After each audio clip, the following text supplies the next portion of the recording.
and welcome back. My name is India and I happen to read a lot, and today we are doing my April TBR. I know. I cannot believe it's April either, but we're doing it. Let's just not discuss the elephant in the room. Yes, it is April. Freaking out. I'm looking forward to April though, because I would like some fucking sun. Okay, as I'm recording this, it is downcast. It is very grey out there. So some sun and some blue skies would be ideal. But today is April, so April 1st means a brand new TBR, fresh start. I don't even want to think about March because I did not follow my March TBR at all. I'm hoping that this will be a more successful month. Praying and hoping. So when it comes to my TBR, I like to pick some new releases, some chunky fantasy, some classic crime, a bit of non-fiction, and then like a miscellaneous book of my choice, because those are kind of the things that I'm focusing on as discussed in my 2025 reading plan, which I'll link if you want to know more.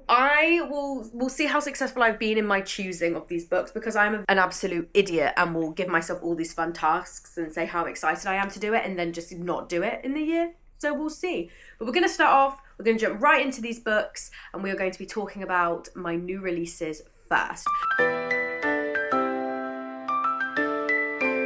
So I actually have 3 new releases, though I only physically own 2 at the moment. It's because my third release, The Devils by Joe Abercrombie, is currently with my bookseller friend Dan. So we were in the staff room at work when I received the parcel in December, and I thought, perfect, great to have this on the shelves. Let's read this and get ahead. And my lovely friend Dan, who is a massive Joe Abercrombie fan, looked at me with big puppy dog eyes in the staff room and was like, when you're done with that, I would like to read it. And I was like, Dan, that's absolutely fine. 100% you can read it. I like to read, and this is the way with my new releases in general, I like to read my new releases the month before they come out, so it still gives me time to read it, digest it, review it, get my thoughts across rather than reading in the month. So I gave it to Dan. And I gave it to Dan in December, and Dan, where the fuck is my book? I said to him the last time I saw him, I was like, Dan, hope you're doing well. It's April next month. With love, I need that book back. You've had it for 4 months. But he has finished it. He has told me. So The Devils is one that I plan on reading. So Dan and I will be hand selling all the copies of The Devils to everybody in the store that we work in, because we've both read the book. But The Devils by Joe Abercrombie is one. These are the 2 physical ones I own. First up is A Steep and Savage Path by J.J.A. Harwood. This was sent to me by Magpie Publishing. Kind of gives Uprooted vibes in just like a teeny tiny bit. But this follows Irina. Irina is a sacrifice for the wedding of the dead. Her village is haunted by vampires, and they have to have a willing bride to marry off a vampire and sacrifice herself basically to protect the village. She willingly signs herself up because her sister is in the realm of the dead where she wants to go to. She makes a deal with her vampire husband. If you can help rescue my sister, you can have me and you can drain me of my blood. You can do that, but I need to guarantee that my sister is safe. So she works with this vampire enemy to save her sister. The thing that drew me in, one, I must say, I love a Monster's Bride story. I just do love it. It's a fan of me. I like it. Did I enjoy Nosferatu? Yes. It creeped me the fuck out, but I enjoyed Nosferatu. That being said, I will tell you right now, I didn't love the Monster Bride element of that. Like, I didn't view it as a romance, but I did love the movie. But I love vampires. I love enemies to lovers. I like the idea of them traversing the land of the dead. This just seems really fun. It's also kind of giving Hades and Persephone. It's not. It's just, sometimes when it's not, but the vibe's right. This is what this is. So this comes out in May. I'm very excited about this. I love a good, I don't know. It's just, sometimes you read a blurb and you go, wow, this was written for me. And this is what this feels like. So this is one of them. The next one on the list, sent to me by Bloomsbury, is The Dream Hotel by Layla Lalami. This has been longlisted. This has been longlisted for the Women's Fiction Prize. This is very Psycho Pass Minority Report, was my first initial vibe. So it follows Sarah. She's returning home from a conference abroad when agents from the Risk Assessment Administration pulls her aside at the airport. They basically analyze, in this world, they analyze people's dreams and then basically calculate the probability that what they do in those dreams is true. If that was the case, me and my intrusive thoughts, lock me up. Lock me up. All I'm saying. But they have processed her dreams. and they realize that she is in a higher probability to harming her husband. So they take her to a rehabilitation center. Sorry, it's not a rehabilitation center, it's a retention center, and she must stay under observation for 21 days. So when Sarah gets there, she spends her time there, she realizes, shock to no one, this facility and this clinic, this center, it's corrupt. And then a new dreamer comes in that disrupts the whole thing. It's giving my favorite kind of dystopia. My favorite kind of sci-fi is not spaceships and aliens and things like that. I like reading dystopian that is ever so close to our reality. Do you know what I mean? So things like The Dream Hotel is just perfect for the kind of sci-fi and the dystopian fiction that I like to read. So I'm really intrigued by this. And then next up, we have got the crime books that I plan on reading this month. I set myself a goal, which was that I would read classic crime. Classic crime was the main focus. I didn't read much classic crime last year and I loved it. It's the reason I got into the crime genre. So I want to go back to my roots, and we have done so. So first up is continuing on, for those of you who don't know, I don't think I've actually even mentioned this, I'm trying to read all of Agatha Christie's novels. I know, how crazy. I just ordered, this is not sponsored by the Agatha Christie company, but I just ordered their Agatha Christie reading tracker, where each page is a different book that she's written and you can write your experience reading it. I don't know, I just love a good tracker. This is like the 21st, This is the 19th novel that I've read. I'm leaving all the short stories to the end, so I don't count the collections, but this is the 19th Hercule Poirot novel that I've read. I'm trying to read all of them. It's an ongoing process. I think I started this back in like 2018, so it's a long-going process. But I am really excited to start Sad Cypress. This follows Eleanor Carlisle, who has been accused of the murder of Mary Gerard, who is her rival in love, and the evidence is damning. Only Eleanor has the motive, the opportunity, and the means to administer the fatal poison. Yet the only person in the room that believes her that she is innocent is Hercule Poirot. So it's giving very courtroom drama, which I've not seen from Christie.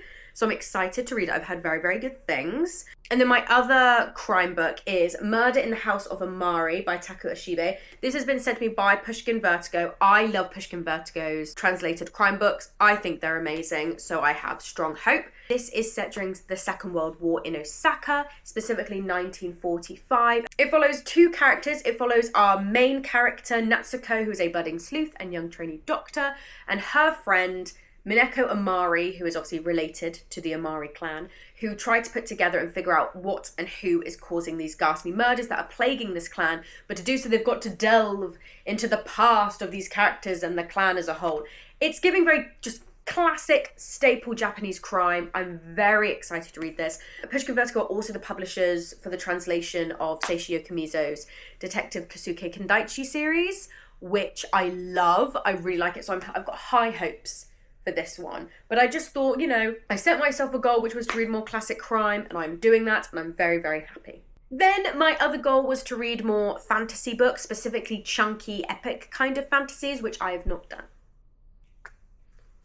I did not follow the goal that I set myself and posted for the whole internet to see, to hold myself accountable. I've not done it. The goal was to read very chunky, epic fantasies because they've been sitting on my shelf for years and I've not been getting around to them, and I haven't done it yet. Sorry. I haven't done it yet. I am currently doing, for those of you who don't know, I'm currently trying to read all the books in Goodreads fantasy long list for their choice awards from last year. And I read one of them already, which will be in my wrap-up, which I really enjoyed, which was A Sweet Sting of Salt. And we're now moving on to the next two on the list. And here they are. So the first one that I'll be reading is The Dead Cattail Assassins by P.J.D. Clark. I've done a whole explanation of this book, so I will link the video and you can go check this out. But basically, P.J.D. Clark can do no wrong in my eyes. Every single book that he's read, I've loved, so I've got super amount of faith that I will love this. It follows an assassin who is trying to complete a job, but the ghosts of her past come back to haunt her. And that is a very quick way to explain this book, because I'm trying to plug the challenge, so please check out the video. But I am very excited, and I've got faith that this will be, if not a 5-star, at least a 4-star. I highly doubt it's going to be anything less than a 4-star, because I love everything that this author writes. Then we have Voyage of the Damned by Frances White, which is a fantasy murder mystery. So I'm going to be completely honest with you. I actually know, well, I actually can't remember the ending. That's a lie. I'm not going to say that I know the ending because I don't. But what I do know is one of the bigger plot twists, which I know is one of my least favourite tropes of all time. And again, this is listed in that video. But a friend of mine read it and I was like, oh, I don't really know whether I'm going to read it. I don't think I've got time to read it. So just tell me what happened. And now here we are with a challenge that I've set myself. So I have to read it. So I am kind of preempting that potentially this could be a DNF purely because sometimes when my mind's locked in, she's a stubborn gal.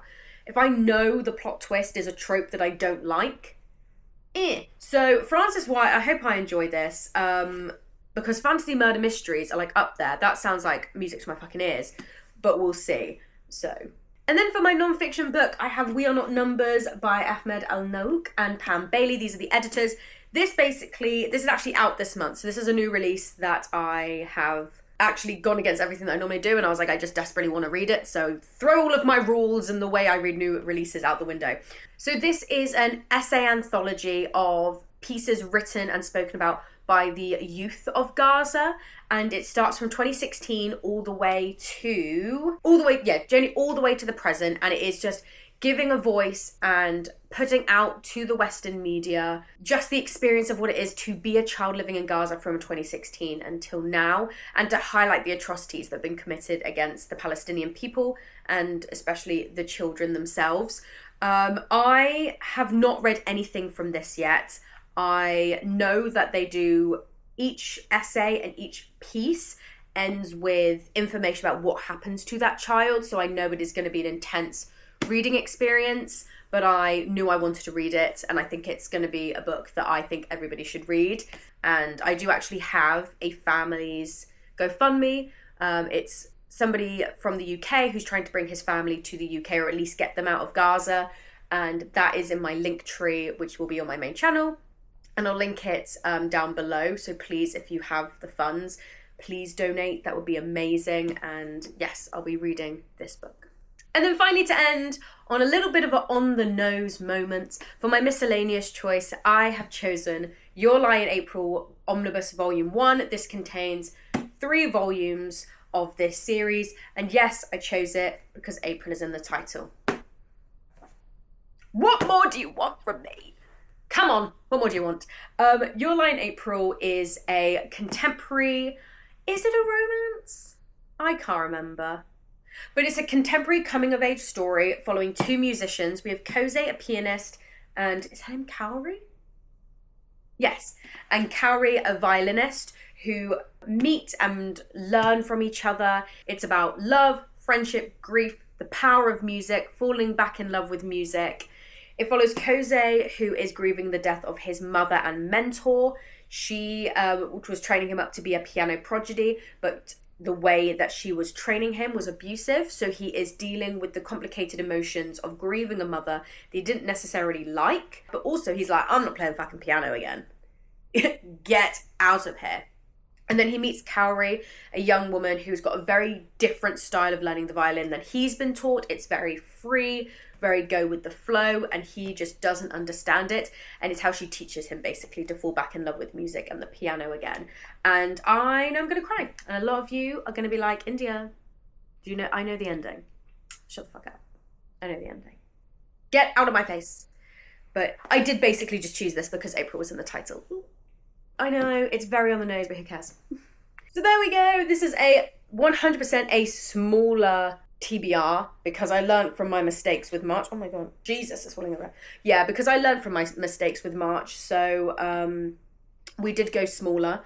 I'm excited to see how these go. I'm excited to read them. I know I've got a couple of events coming up where I want to read the book before the event. So this may change some of the reading. I hope it doesn't because I'm really excited to read these. But we'll see.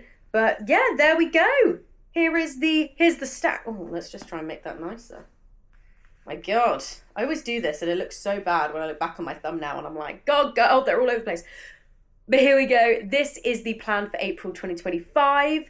Please watch along. I discuss all of these books more or less in my weekly vlogs when I update on what I'm reading. So please follow along, subscribe, like, do all of that fun stuff. And yeah, I really appreciate you watching. Thank you so much.